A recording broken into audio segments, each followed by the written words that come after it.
Reformed, you didn't always let that out. And that means he's probably a closet Calvinist. My entire constituency couldn't have possibly understood if I'd have started talking like a 5-point Calvinist and throwing labels around. And I thought the only way I can bring them along without unpacking everything in labels, that would put barriers. And that was my coming out on Calvinism.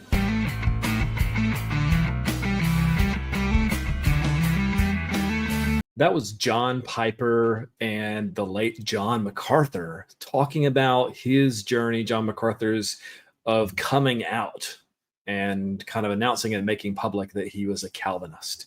And today we're talking about something really important that's come to be known as stealth Calvinism, when someone comes in and they're not necessarily making their theology known up front, and then slowly but surely they Calvinize a congregation or reform it, as often will be said in these discussions. I'm Drew, and this is the Provisionist Perspective, where we promote and defend God's love and provision for everyone.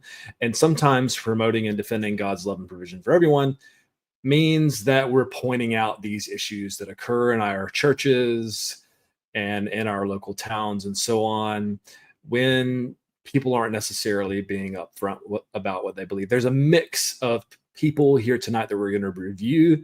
There's this clip between John Piper and John MacArthur.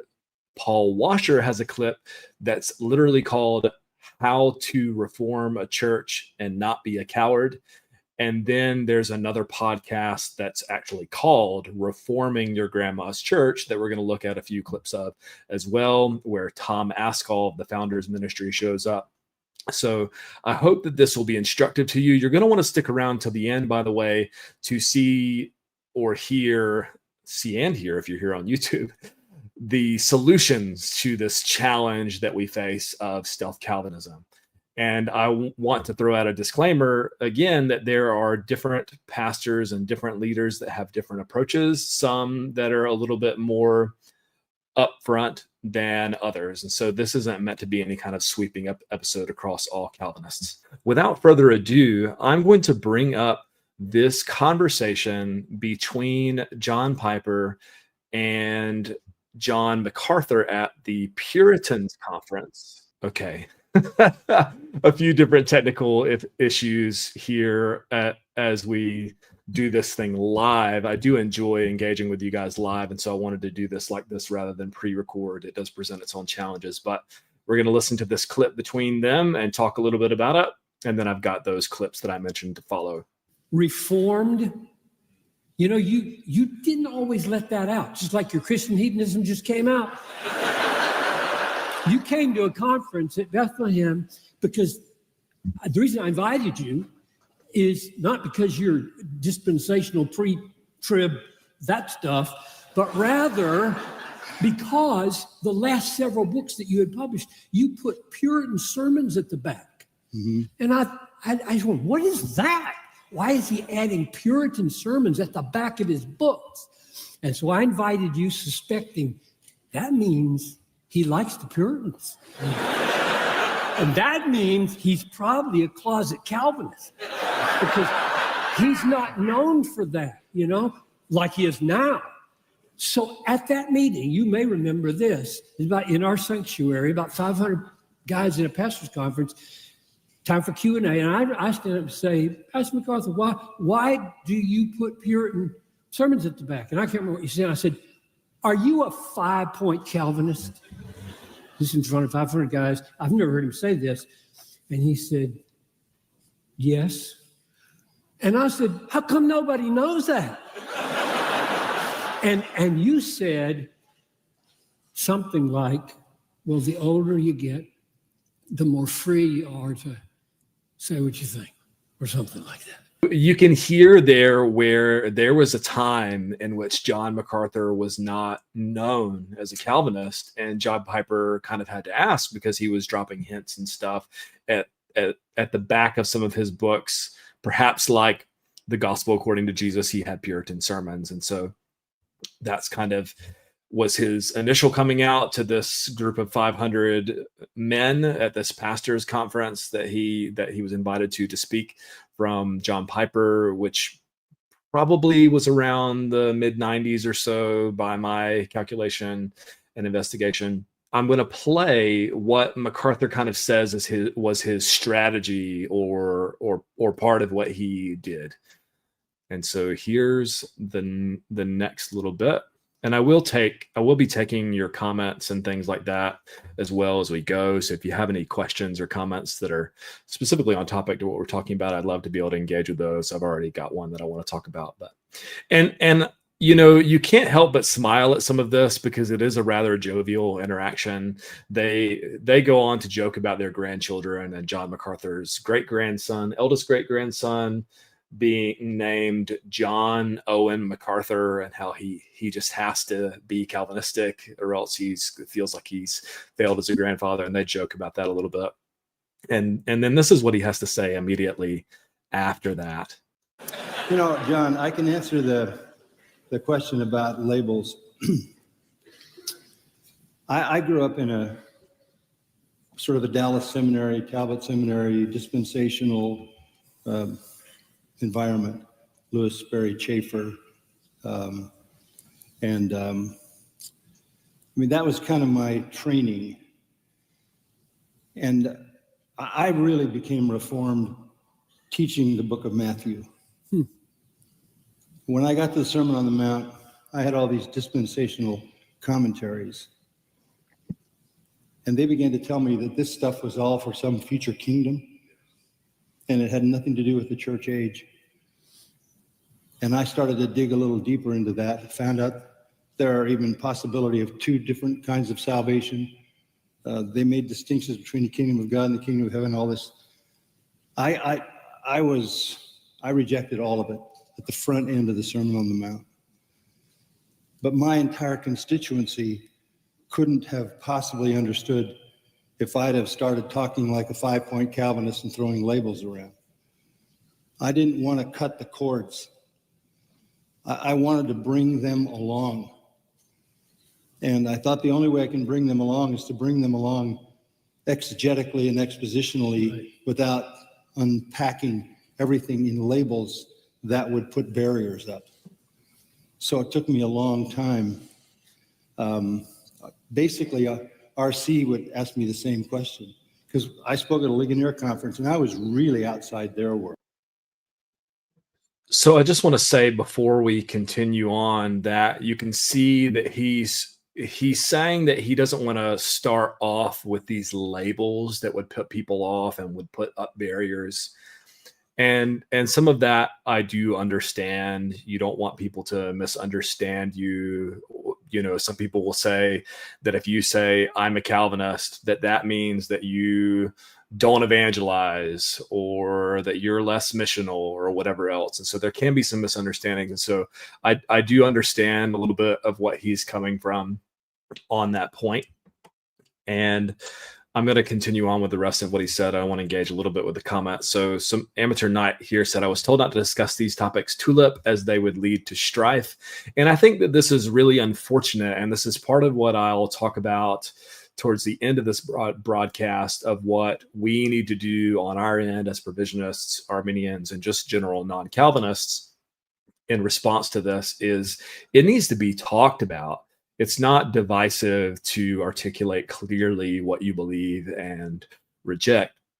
And also, you said, hope you're feeling better, Drew. I am. Thanks so much. I was feeling really out of it last night. And so I had to reschedule, actually. This was supposed to go live last night, and I wasn't able to do that because I was feeling pretty rough. So Verum Argumentum here says, in many Spanish churches, the so-called stealth Calvinism is happening a lot, especially in Pentecostal churches. Calvinistic influence is everywhere. And I've experienced just little bits and pieces of this here in my own Spanish-speaking context, as some of you may know, where there's talk of people being goats and not sheep, but in a way that I feel like is more Calvinistic rather than a biblical understanding of those ideas, which concerns me. So it does come out, and it is pretty prolific. And so that's part of the reason why I feel the need to address this. And most of you that are watching this are theology nerds, so soteriology nerds, and so you're kind of clued up. But hopefully, some of you new folks in here will tune in and maybe learn some things as well. Let's continue with the clip. Here we go. By the way, do you guys like the large version of them and the little version of me, or the large version of me? You have to let me know in the comments. Audio listeners will be confused. Totally outside their world. And I asked RC, why are you doing this? He said, I want you to speak on election because I want to know what you believe. That is absolutely the truth. The first time I was at a Ligonier conference, he gave me the subject of election, and I said, why are you doing that? You invented that doctrine. And he sat on the front row with his little glass of Coke and his feet crossed like this, waiting to hear what I said at his own conference about election. And all I can say is I was prepared. And that was my coming out on Calvinism. So in the process, I felt like I had an obligation to bring people who have been given a system that was superimposed on Scripture, Yep. to bring them out of that. And I thought the labels too soon would short circuit that. I think that's very wise. So that's pretty much all the Brother Johns have to say about this topic of stealth Calvinism and how he didn't really like putting out labels, and he came out to the late R.C. Sproul at a conference where he was invited to speak on election. So obviously it was strongly suspected that he was Calvinist, or else he would have asked him to speak and so on. And so it's just interesting to hear him talk about how he does this sort of slowly and stuff.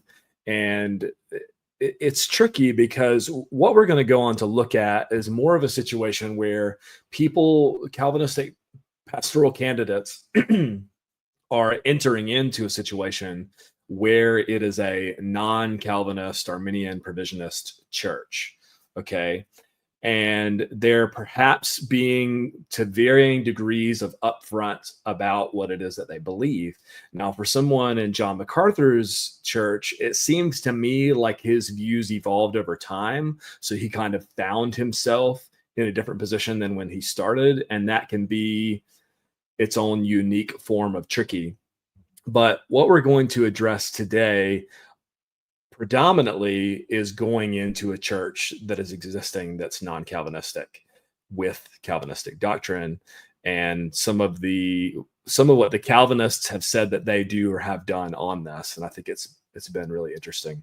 I think one of the first clips that would be good to look at, I've divided this up into 3, is where Paul Washer is talking about how to reform. Let me just check the title of this. How to Reform a Church and Not Be a Coward is the name of this. I've clipped out just a little bit for brevity's sake. And so this isn't the entire thing, but you can find the entire thing on YouTube. And so I'm going to put one clip up here, talk about it, and then put another clip up here and talk about it. So this first clip is him talking about the coward aspect of how do you reform a church without being a coward. And so here he is. R.C. Sproul's and your John MacArthur's, when pastors hear them and start realizing, man, if I preach this in my church, I'm going to get in a whole lot of trouble.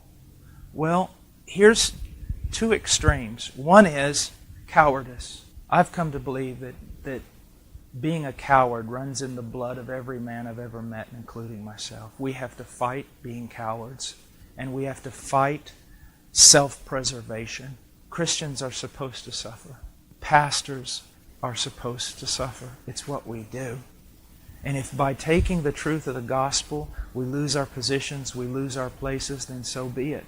At least we've been faithful to Him. This clip reminds me of a brother that I really respect, who in these online discussions that I was first engaging in some of these online discussions on Facebook back before this podcast was even a thing. His name is Andy Pittman Jr., and he's a Calvinistic brother. And he basically said, I would just if I were candidating, I don't know how to say that word, for a pastoral position as a Calvinist, I would just be really upfront about what it is that I believe. And because I believe that God has decreed all things from before the foundation of the world, either I get it and that is God's will, or I don't get it and that is God's will. And so I respect that approach. Not only does it show integrity, but it shows a consistency, I believe, with his own theology. He seems to be applying that consistently. But here, Paul Washer, he talks about learning things from the likes of R.C. Sproul and John MacArthur, and how they might want to bring that to their church because it's really impacted them and they feel like it's biblical, and so they bring it along. And remember, the context of this video is how to reform a church. So it's not just that they've received some good teachings from them, but that this is Calvinistic, reformational teaching that is unique, and as Paul Washer will go on to say, opposite of what the existing congregation believes. And he talks about the truth of the gospel at the very end of this clip. It's pretty important to acknowledge that Calvinism is not the truth of the gospel, because it is necessary to believe the truth of the gospel in order to be saved. It's not necessary to believe Calvinism in order to be saved, so it's not the truth of the gospel. I mean, it certainly affects the gospel. It's certainly very important as to whether it is true or false. We here at Provisionist Perspective obviously believe that it's false. But I thought that was interesting. He calls it the truth of the gospel in this clip. And here's another clip that I'm going to call the bait and switch. Okay. And I want you to listen for what Paul Washer's strategy is for how to reform a church or how to bring Calvinistic theology to a church. And you'll probably notice that he's not, even in this short clip, very explicit about what it is that he's doing, but the broader context indicates that this is him talking about Calvinism when he talks about these truths, or these bigger doctrinal truths that he's wanting to address. But the other extreme is running into your church loveless, without prayer, like a bull in a china shop, and just destroying everybody in your path. First of all, what do you have that you have not received? And if you have received it, why do you boast? If you've come to understand great truths of the Christian faith that have been forgotten, what separates you from anybody else? It's the grace of God that's done that. Freely you have received it, not based on your own virtue and merit, but the grace of God. Now treat others with grace. You go into a place, when I went to preach in a certain church for a few months, they were very opposite of me. It was a typical little country church. I didn't go in there and start just lambasting everybody. As a matter of fact, what I did is I went in there and I started teaching on the family. Why? Because the family is basically a disaster in America. And if you can go into a church and preach the Scriptures to the point where those people's families are being healed, then they'll listen to the other things you have to say. So if you're going to go into a church and reform it, here's the first thing you need to realize. You need to move slowly. You need to move with love. You need to move on your knees. And then you need to look at the needs of those people and meet those needs with Scripture. And as you're meeting those needs with Scripture, like no other man before you has done, then when you start going into these other truths, they're going to look and say, well, all that stuff he taught us about the Bible, it really healed our families. It really turned us toward godliness. So we shouldn't attack him just because we've never heard this before. Let's go on and listen to him for a while, because we know the good that his preaching's already done to us. Most men want to just immediately tack the big issues. Again, I'm calling this the bait and switch, which will another Calvinistic pastor will go on to effectively condemn and say that this is a bad idea. But Paul Washer's strategy here is to lead with certain truths. In this case, it's about the family. And somebody in the comments has noticed this melody. Good Lord, the family hook. That's horrible. And so he's coming in with these truths about the family, and then he's following it with these bigger doctrinal truths, presumably Calvinism, i.e. unconditional election, and all of this other stuff.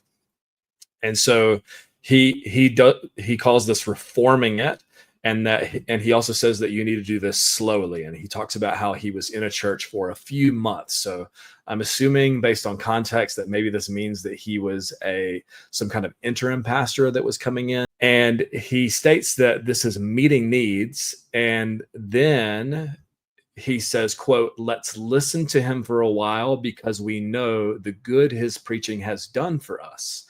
And so he said, if you're a Calvinistic pastor who's candidate, I can't say that word. I need to figure out a replacement word for that. Candidating. This is my new word that I can't pronounce, y'all. Us provisionists are known for mispronouncing words.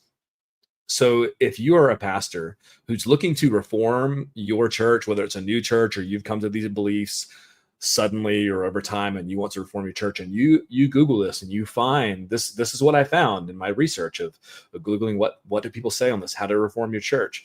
And Paul Washer says this. He says you're supposed to do it slowly. And he says that you're supposed to lead with these teachings that are on family, earn their trust, essentially, and then you can bring the other stuff. This does not seem to me to be a way that a man of integrity should act when it comes to changing the theology of the church. You need to be upfront about that, especially if you're just entering in. And while I'm kind of on that topic, and before I forget to mention this, the reason why I'm talking about this today is actually very personal. I tweeted this the other day and it got a lot of interaction. So I said, a church I know is about to hire a Calvinistic pastor, and I'm sure that they have absolutely no idea. Search committees need to be knowledgeable and vigilant if they want to avoid Calvinist pastors, because they ain't going to warn you themselves. Now, I admit this was a bit of a broad brush, and we'll go on to see that some of these Calvinistic pastors do warn the search committees and the people, the elders and stuff that they're moving into. But it seems to me like I've seen many cases in which people are not warned clearly, okay? And so that's why we're talking about this today. I thought about saving this last clip of Paul Washer for the very end, but I want to address it now because I feel like I will probably forget later, and I feel like it's a really important point. So here's the last Paul Washer clip. He's going to talk about essentially what it means to lead in a church and whether that's going to be difficult or easy. Another thing that a pastor needs to realize, you walk into a typical church in America and you can count on a great many people, maybe half, maybe more, are unconverted. And so you try to lead them in spiritual truths. It's like trying to teach a goat how to be a sheep. The pastor needs to go into that church being loving, being evangelistic, being warm, and trying to win people to Christ. You get a converted congregation, they're quite easy to lead. Now, I agree with much of what Paul Washer says here, aside from the, again, misuse of the sheep and the goat analogy, which could be a whole other discussion. He talks about how entering into a church, there are probably a number of people that are unconverted in there. Now, whether or not that's going to be half of the congregation, I don't know. It probably depends on the church, right? But then he goes on to say that a converted congregation is easy to lead. And he says you should be evangelistic. And I'm all for that. In fact, that's one of the things that I'm really passionate about, is bringing the gospel of some sort in almost every sermon that is given at your church, because there are going to be guests that come in. And there are many people that are probably members that have not yet come to faith for real, that have been hanging around church or grew up in the church and so on. But then, he says this about how converted people are going to be easy to shepherd. That's just not true. Like I'm not easy to shepherd. I'm not easy to pastor. mentors and friends that have come alongside me. I'm not easy. And so I just feel like that's kind of unhelpful and untrue to say that. And we need to have the humility to acknowledge that we're actually not easy to shepherd. And it also kind of gives this impression of like, if your people aren't easy to shepherd, then they're probably not converted and you just need to preach the gospel to them or whatever. And I just feel like that's a not a very accurate or very healthy picture of what's happening at most churches. And so I wanted to acknowledge that. Now, these next few clips are going to come from a brother named Tom Ascol. Now, he is the current, I think it's president and executive director of Founders Ministries. And so here's this ministry. It says that it is committed to encouraging the recovery of the gospel and the biblical reformation of local churches. So this brother and his ministry, aside from pastoring his church, this, I guess you might call it like parachurch organization, nonprofit or whatever, is dedicated to reforming local churches. And I understand that from the Reformed perspective. I mean, if you think that these doctrines are true and precious, and there are so many that don't want to hold to it, you're going to want to reform local churches. Okay, I get that, and I don't necessarily think that there's anything wrong with that in and of itself, as long as you're upfront about what it is that you're doing at a very early stage in the process. But many people are not doing that, and so here is a clip from a podcast that's called Reforming Your Grandma's Church by brothers Tim Bushong, who's a pastor at Syracuse Baptist, I believe it's called, and brother Jason Gingrich, I think is his name. I mean, I know that's his name. I just don't know if I'm pronouncing it correctly. And I forget the name of his congregation, but it's not really that important. But they basically do interviews on how to reform your grandma's church, or what are some strategies that worked and didn't work, and so on. And so they talk about doctrine. They also talk about music style and worship style and liturgy and things like that. And I have a number of clips from their podcast up here. We'll see how many of those I'm able to get through in our time. I don't want to make this video too long because I want to make it accessible to people. And I know if somebody sees like an hour and a half, 2 hours long, they're not necessarily going to watch all of that. So, but here is Tom Ascol, and Brother Tom is going to talk about kind of how he highlighted Calvinistic theology in his predominantly non-Calvinist church that he joined back in the 80s or so. So here he is. I wasn't interested in talking about Reformed theology or 5 points of Calvinism. I wanted them to begin to read the Bible and understand the Bible. Mm-hmm.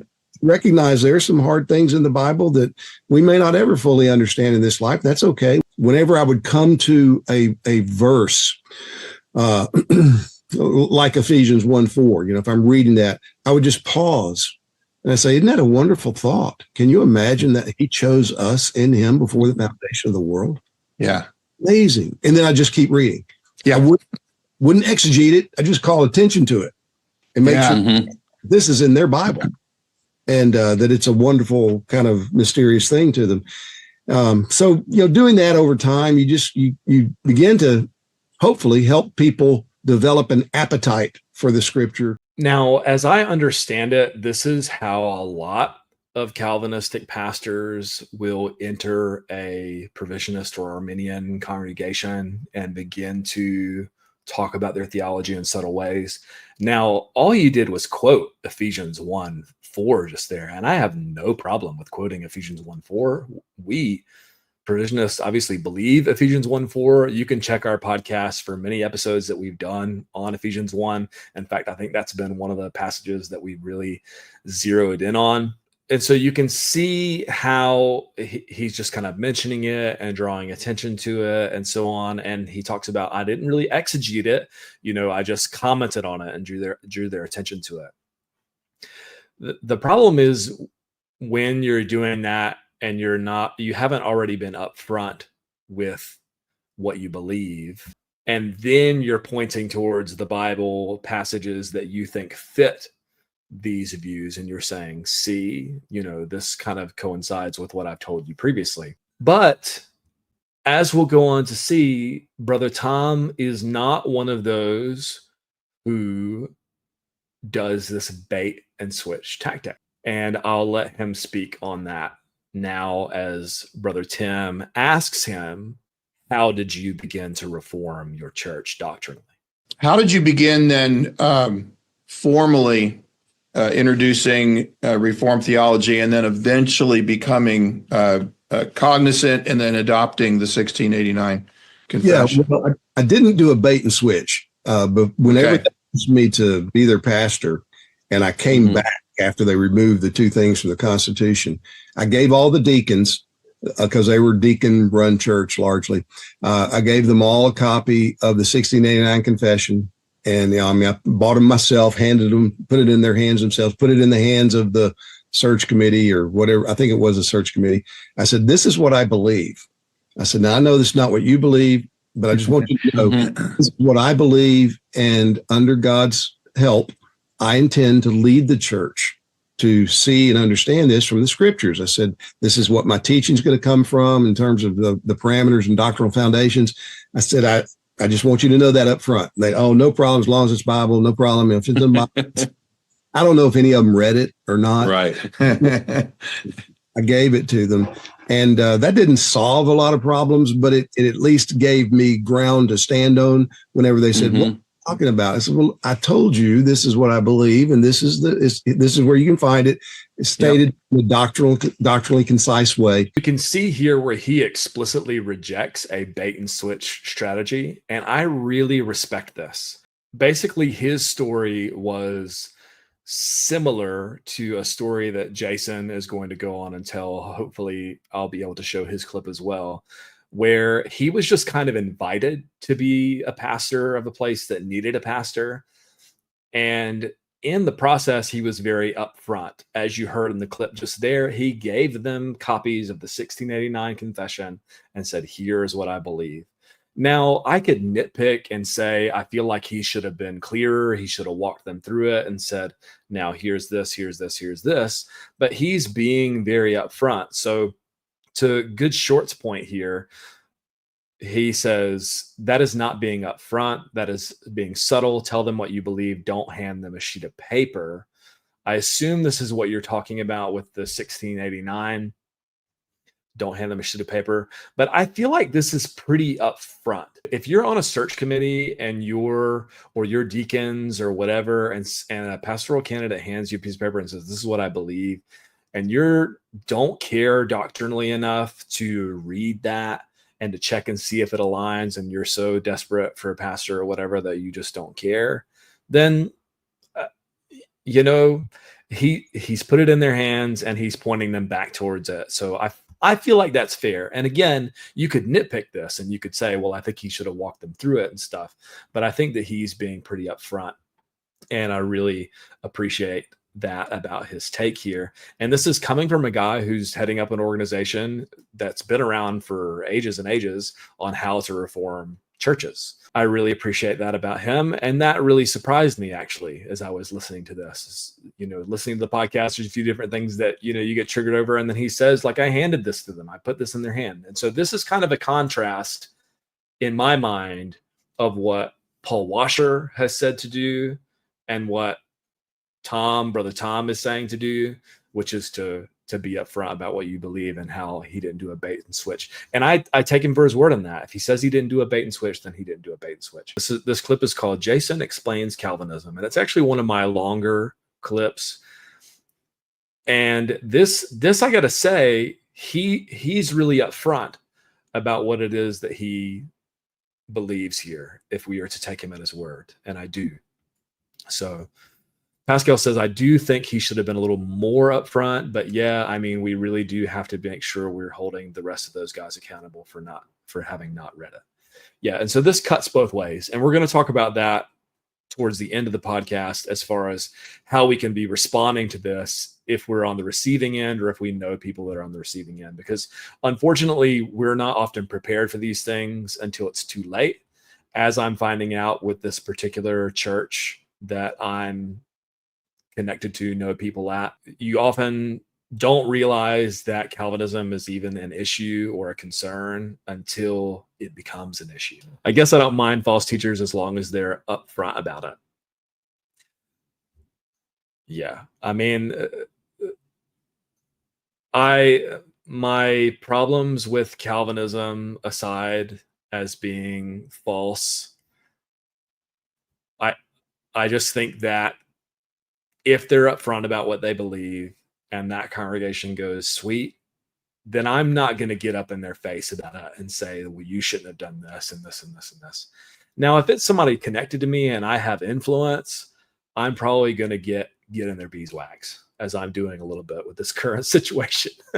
Pray for me. Pray for the current situation, this current church. If anything comes out of this episode, it's that the few hundred of you or how many of you end up tuning into this, pray for this church in this situation.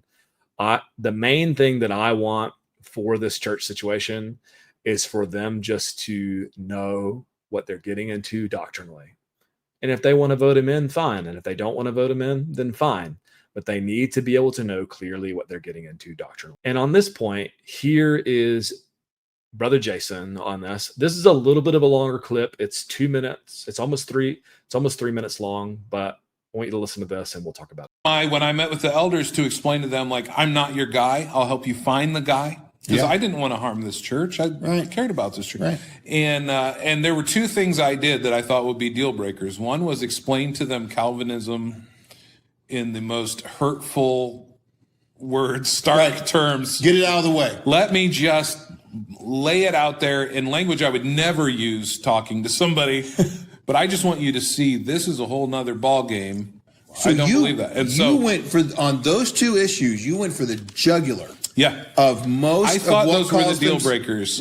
Well, dude, you just absolutely freaked out most of the Bible believing Christians of those areas. Yeah. Yeah, to their benefit. And I'll tell you the saving grace. And one of the things I loved about this church is I knew what they loved when I would come preach, is because they loved the Bible. They hadn't, I would say, they hadn't been thoroughly taught the Bible, right. But they loved it.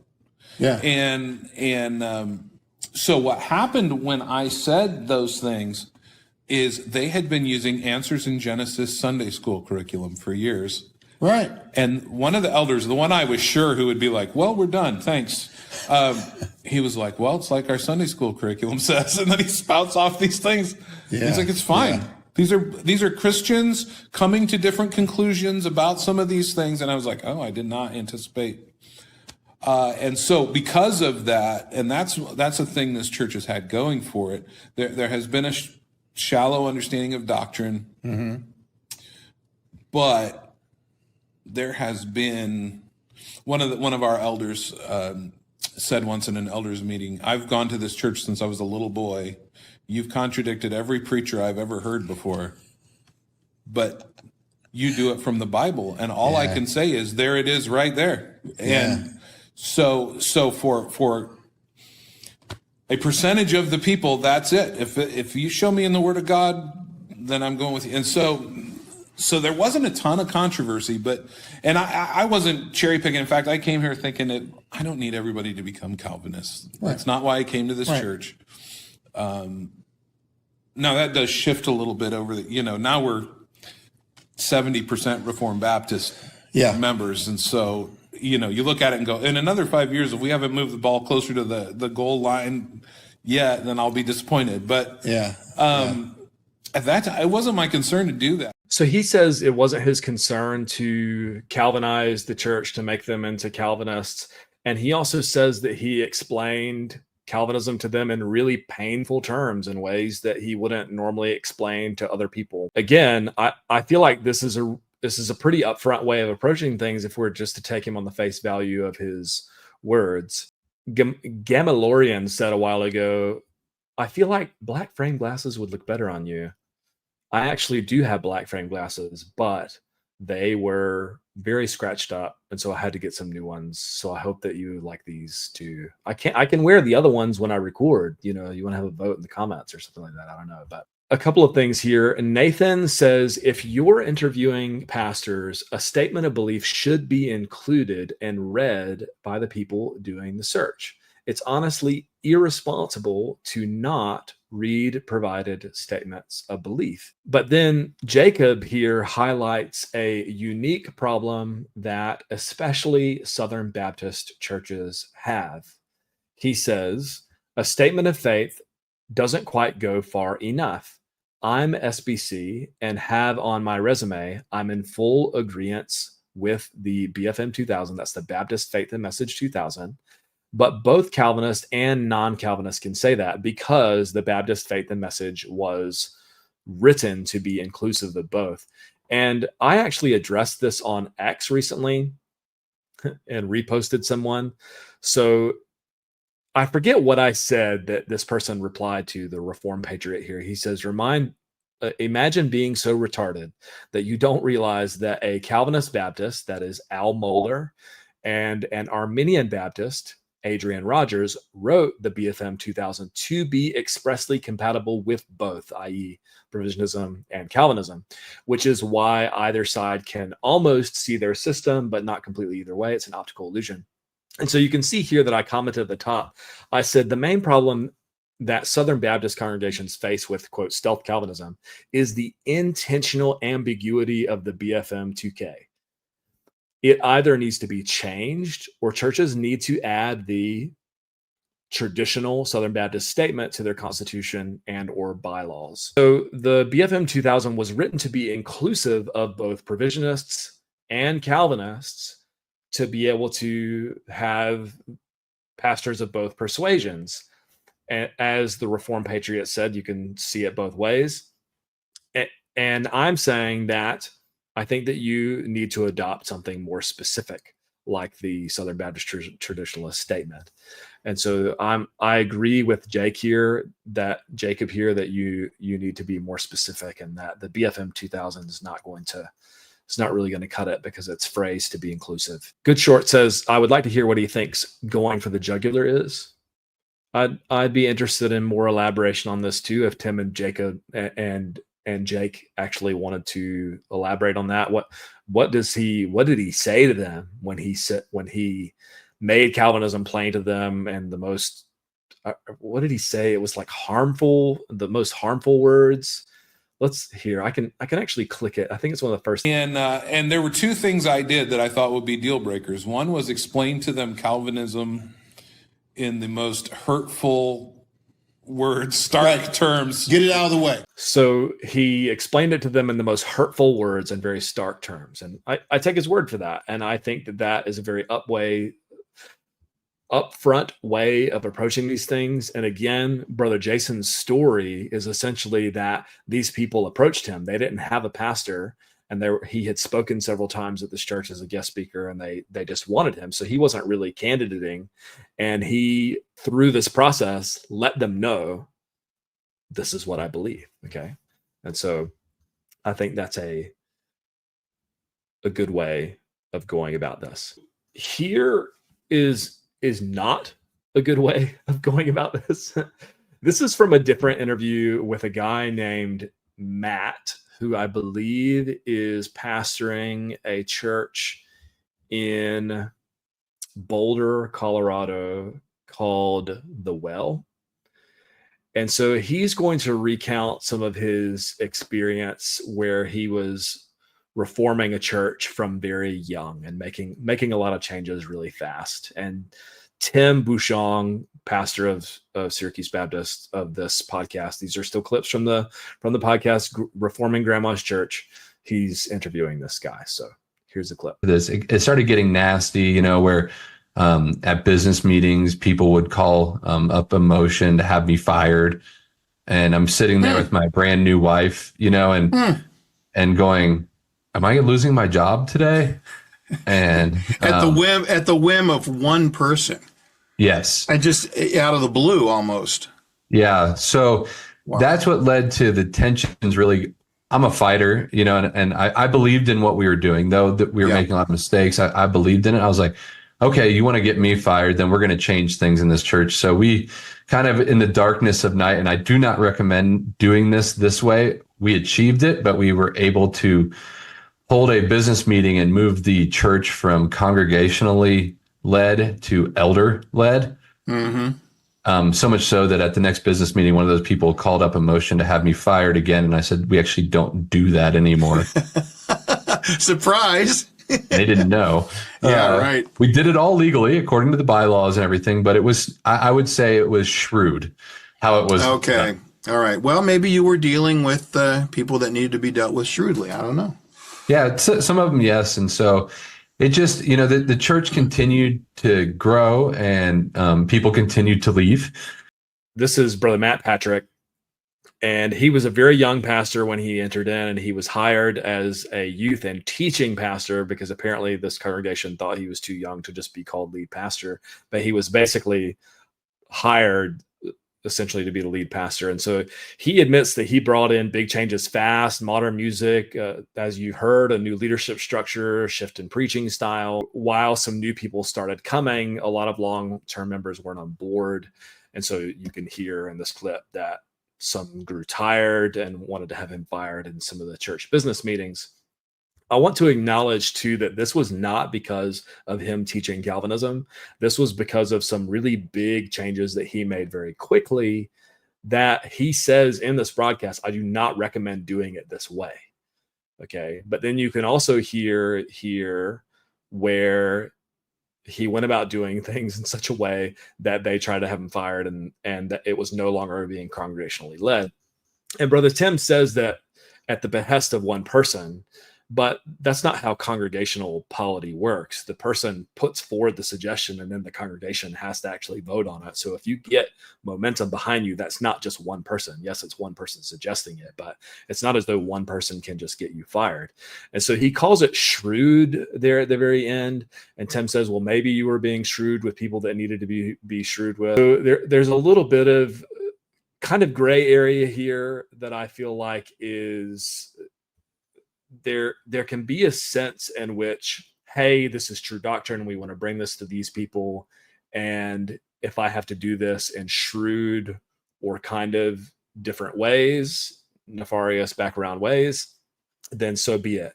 Now, Brother Matt is not doing that with Calvinism in this context. He effectively changed the church polity. He says that it was in the darkness of night. I don't know exactly how that happened. I'm trying to be charitable here. You have to have a certain number of votes in agreement with people.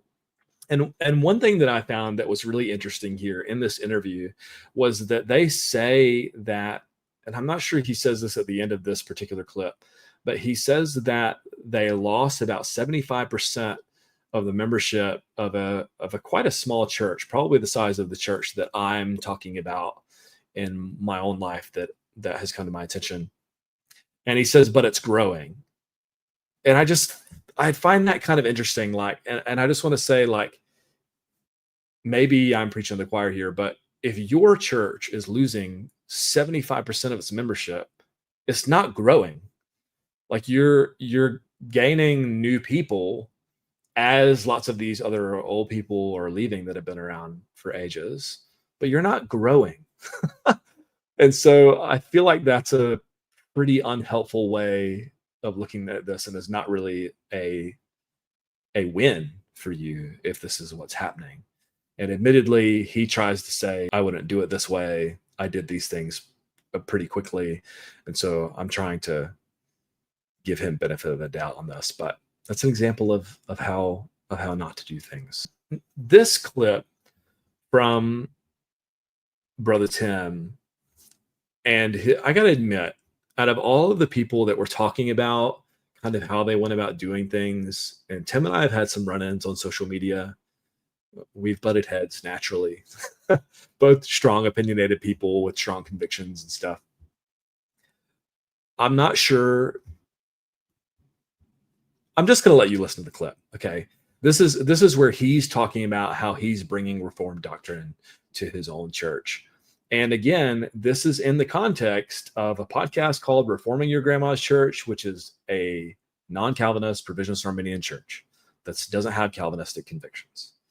So here's what he says. This is kind of Tim's catchphrase that he was using to kind of gauge where people were at doctrinally. So doctrinally, Right. doctrinally, here's a phrase I would use. And I've repeated this, and it's one of those, if you hear this, hallelujah. If you're just now hearing it, let's talk. If you refuse to hear it, we got issues.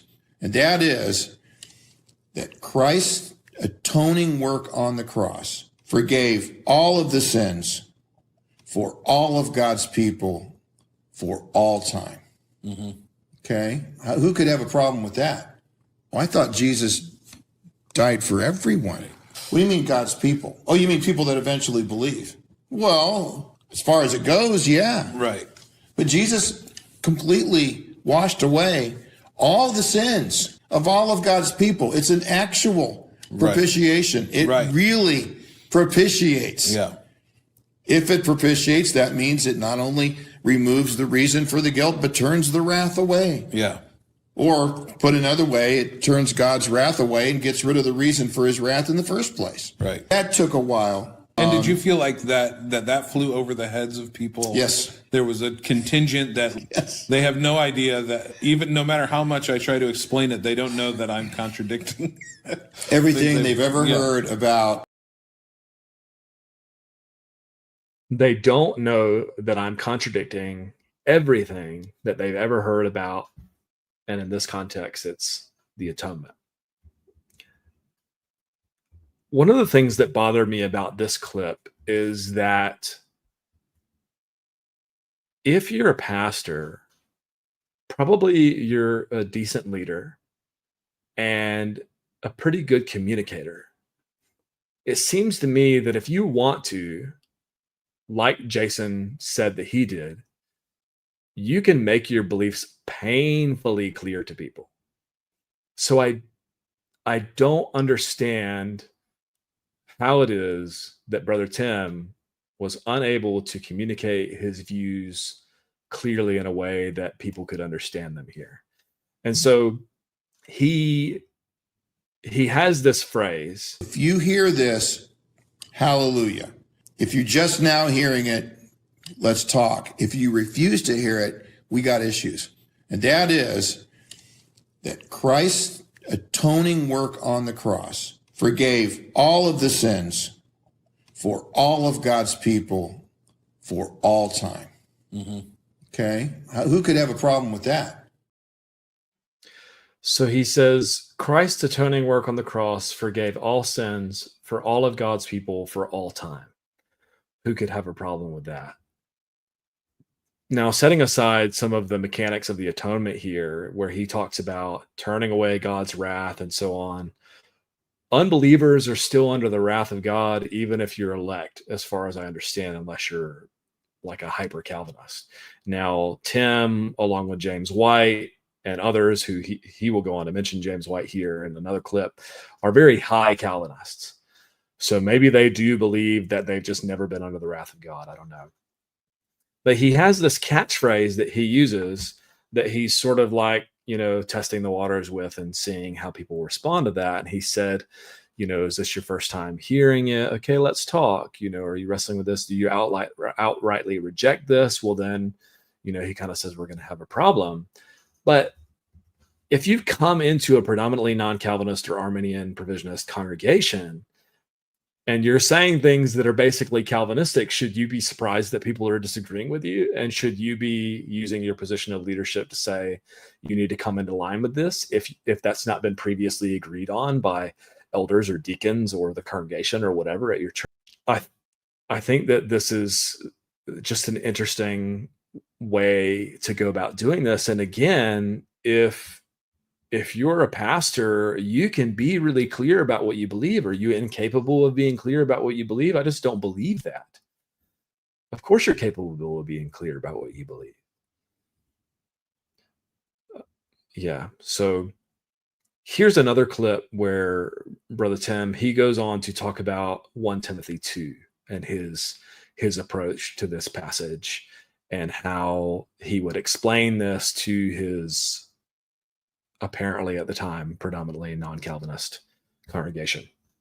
Let me give you an example too of that where you're trying to say things in a way that communicate already labeled heads. And we would all think of the tulip, or the 5 solas or something of that nature. And so this is when it came 1 Timothy 2, a request, first of all, that prayers, requests, intercession, thanksgiving made for everyone.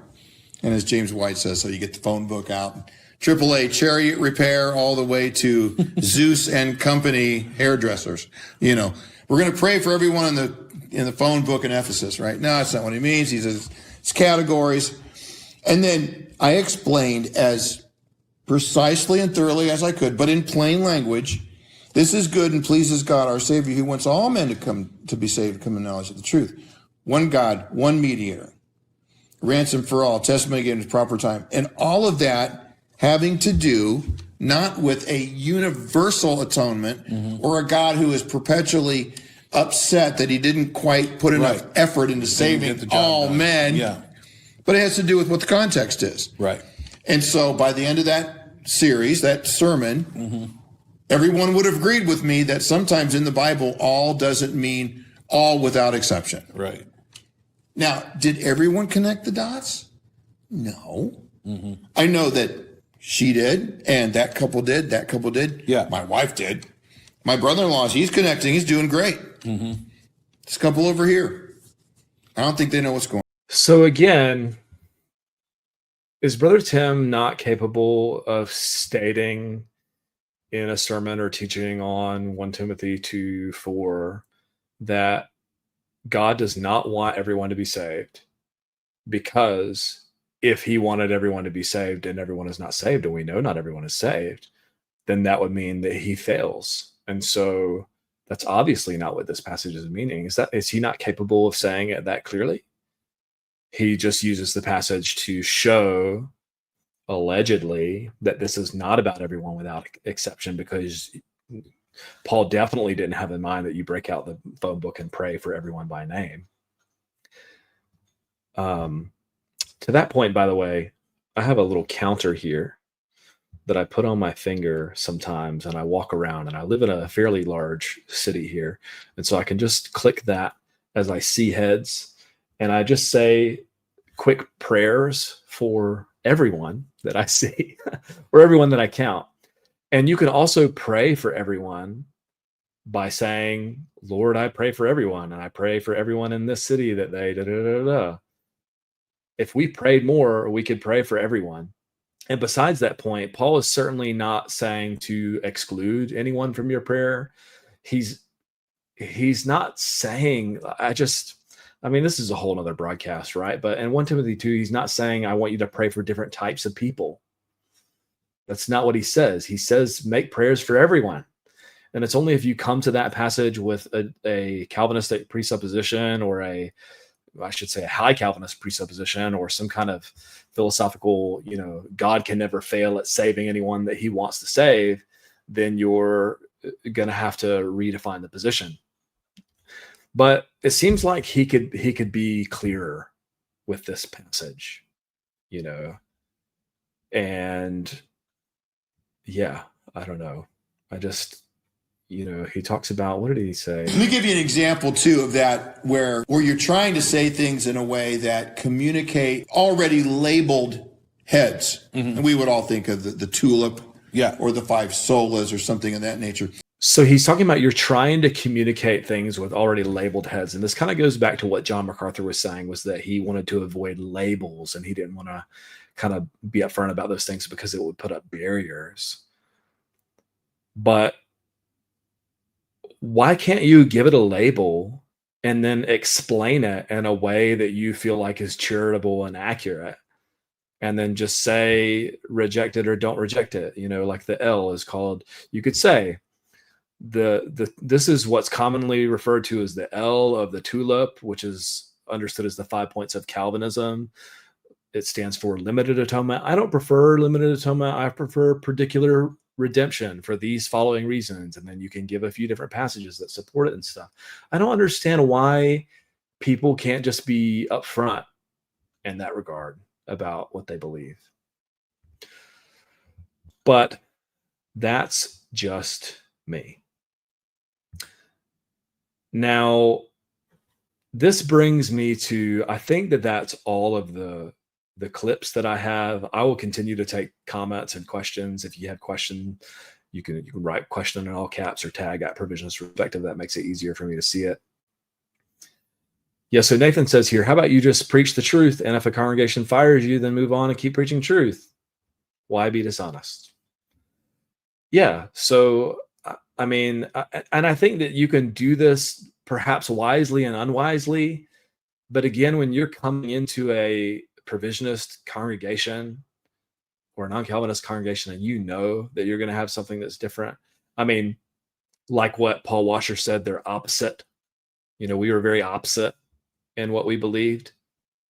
Then perhaps you can be a little bit upfront. I mean, I think that's what it means to be men and women of integrity. This brings me to the kind of solution for this problem that we see in front of us. And at the risk of being a little bit self-serving, I gotta say, say you have, I'm not sure how your church does this, if you have a search committee or deacons or just your staff or the elders hire a new pastor coming in. You've got to have a theologian on that team, someone who's passionate about theology, who you trust, who you feel like is in line with the majority of the congregation's beliefs, and have them there as a bit of a consultant to help you discern if they see any red flags or anything like that. Now, I will say, though, that having said that, every Christian should be a theologian, and you need to study up. I mean, most of you watching this, you viewer, are probably pretty studied up on this, but I hope that you would also challenge yourself to be studied up enough to where you could actually walk through these passages and give an explanation. You don't have to be like an amazing preacher or anything like that, but you can give a basic, understandable explanation of Romans 9, Ephesians 1, John 6. You can explain John 3:16 and some counters that people might have to that, or 1 Timothy 2 in this case, as Brother Tim has highlighted. You need to study up. We need to study up. We need to be informed about these things. We can't let our ignorance take us by surprise on this. And that's, again, the unfortunate aspect of this, is that a Calvinistic pastor gets hired to a non-Calvinistic congregation, and naturally they're very convinced about what they believe, and they want to teach it because they feel like it's important and it's been impactful to them. And as I think it was Brother Jason was highlighting, they're about 70% Reformed Baptist now in the congregation, and he wants to continue to grow that number. That's understandable from his point of view. But the fact of the matter is that amidst that process, if you are that church, people are going to leave that aren't in line with that. And ultimately, in my mind, you're risking a church split with these sorts of things. And so you have to be very, very careful, and you need to be studied up and ready to defend the truths that you hold precious, whether that's adopting something like the traditional Southern Baptist statement, if you're a Southern Baptist, or if you want to take a look at that, you can take a look at that at soteriology101.com and click on the beliefs, and it's in that page. You might want to look at that and make a few modifications. I don't agree with it in its entirety. I think that Eric, my host emeritus, and I agree with about 8 out of the 10 different articles, and he agrees with a different 8 than I agree with a different 8. So, but so that brings me to, you need to have this would-be Calvinistic pastor that's applying sign something and give positive affirmation to something that is very clearly non-Calvinist, provisionist, Arminian, whatever. You have to be painfully clear with these things. And again, part of that is being studied up. And again, maybe I'm preaching to you. I'm preaching to the choir, right? All of you that are tuned into this are really passionate about this sort of thing, but maybe the algorithm, this found you and you're a new viewer. I hope that this is a challenge to you to take these 3 steps again. So you got to have somebody that's passionate about theology on your committee or whatever, some kind of consultant, even if they're not formally part of it, somebody that you run things past, I don't know. But you personally need to be studied up. Your church needs to be studied up. We need to be teaching these things. We need to be teaching our soteriology. It's not divisive to teach what you believe and to teach what you don't believe and the things that you reject, and then you're clear about the things that are secondary issues that would, or I guess I should say tertiary issues, in that you can't be a part of this congregation if you don't affirm these things. I can consider you a Christian or whatever, but you have to affirm these following things to be part of this congregation. Now, that's probably going to be different for congregants than it is for leaders, because congregants can be very diverse in their beliefs compared to leaders, but you got to be studied up and ready for those sorts of things. And you need to have that would-be pastor sign something that is clearly anti-Calvinist.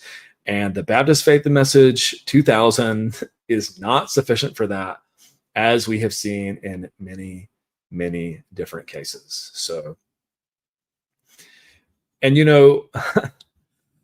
I actually have a whole list of questions for a pastoral search committee that I've compiled from many of you, that I've asked over the past week or 2 or so, that I could also come on here and talk about. If you're interested in that, let me know in the comments. One of the more funny ones was, if you ask them, are you a Calvinist? And they say, well, what do you mean by that? That's a red flag. That's a red flag. So you should just end the interview process right then, I think one of the commenters said. And I'm tempted to agree with that. I mean, having said that, there are a lot of misunderstandings surrounding Calvinism. People will call themselves 2-point Calvinists, that they especially Southern Baptists will say, well, we affirm total depravity and perseverance of the saints, so I'm a 2-point Calvinist. That's just not a helpful way of framing things, I don't think. And that's part of why these labels that are a little bit more specific have emerged, like extensivism, like Roger. Man, I'm blanking on the last name right now. The only thing that's coming to mind is Roger Olson. We had him on the podcast. It's not even Roger. It's Ronnie Rogers. That's, I think, I remembered your name, brother. Ronnie Rogers. So he talks about extensivism in his book. He was a Calvinist for 30 some odd years. Provisionism. Anyways, pastoral search committee questions. If you want me to talk about that at some stage, if that's a resource that you would value of me covering here, questions that you should ask, I'd love to do that sometime. I don't want to make it too long today, because that would, people would start to tune out. Yeah, Peter. So Roger Olson, that's not the guy I was thinking of. Calvinists need, so this is from friend of the show, Oz, I assume. Calvinists need to stop trying to reform your non-denominational traditional Baptist church. They need to become Presbyterian. I don't know what that means. You have to elaborate that more in the context. And this is the thing. It's easier to reform an established congregation and to change the mind of existing believers than it is to plant a new church with basically all new believers. I think that if you really want to create reformed congregations, that's what you should be doing, is you should be church planting instead of reforming grandma's church. Now, there is such a thing as church revitalization, which they talk about a little bit in this podcast, Reforming Your Grandma's Church. But if you're going to revitalize the congregation, I hope that you would be upfront about what it is that you believe and what you hope to revitalize them towards. But that's another conversation entirely. Hey, if you've made it this long, thanks so much for tuning in. You're one of our choice meats. This is a listener-supported program, so if you would like to support conversations like these, episodes like these, you can join our patron team, patreon.com/Revisionist Perspective, or you can also support directly through YouTube by hitting the join button. Be sure to smash that like button on your way out. And as always, you are blessed, so go and be a blessing to someone this week.